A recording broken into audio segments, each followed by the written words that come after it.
Social मीडियावरती मकर संक्रांतीचे अनेक video तुम्ही पाहिले असतील. काही व्हिडिओ हे मजेशीर आहेत तर काही व्हिडिओ थक्क करणारे तुम्ही पाहिले असतील, ज्यामध्ये उकाने तिळगुळापासून तयार केलेल्या पदार्थाच्या रेसिपी तसेच गाणी डान्सचे अनेक व्हिडिओ तुम्ही पाहिले असतील. सध्या असाच एक व्हिडिओ समोर आलेला आहे. मकर संक्रांत म्हणजे तिळगुळ देणे आणि गोड बोलणे. त्यासाठी बरेच जण शाळेमध्ये किंवा आसपास असणारे लोक तिळगुळ देतात आणि म्हणतात आयुष्यभर तिळगुळ घे आणि गोड गोड बोल.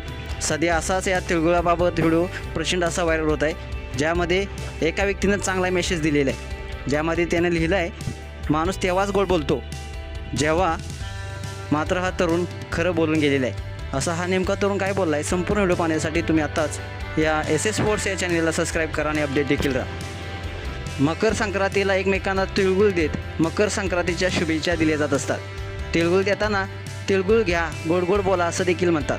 एकमेकातील द्वेष, राग, वैर, कटुता विसरून एकमेकाबरोबर स्नेहसंबंध निर्माण करावेत याचं प्रतीक म्हणून तिळगुळ दिला जातो. याच पार्श्वभूमीवर तरुणानं असा काय मेसेज लिहिला आहे जो सध्या दुनियादारीविषयीचा त्याचा अनुभव सांगताना पाहायला मिळतोय. तुम्ही व्हायरल झालेल्या व्हिडिओमध्ये तुम्ही पाहू शकताय एका युजर्सनं लिहिलं आहे, अगदी बरोबर लिहिलेलं आहे. हा एक तरुण काळ्या फळ्यावर सुंदर संदेश लिहिताना दिसतोय. या सुंदर हस्ताक्षरामध्ये खालील संदेश लिहिताना दिसतोय. तो लिहितोय, तुम्ही तिळगुळ घ्या नाहीतर हत्तीवर बसून साखर वाटा.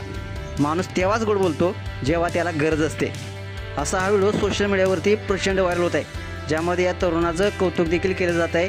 या व्हिडिओवर अनेक युजर्सनी प्रतिक्रिया देखील व्यक्त केलेली आहेत. एका युजर्सनं म्हटलं आहे अगदी बरोबर, सुंदर हस्ताक्षर आहे. तर एका युजर्सनं म्हटलेलं आहे, सर तुम्ही गोड बोला नाहीतर नका बोलू, पण तुमचं हस्ताक्षर खरंच खूप मस्त आहे. तर तिसऱ्या युजर्सनं म्हटलेलं आहे 100% बरोबर आहे, भाऊ कामापुरते बोलता सगळे.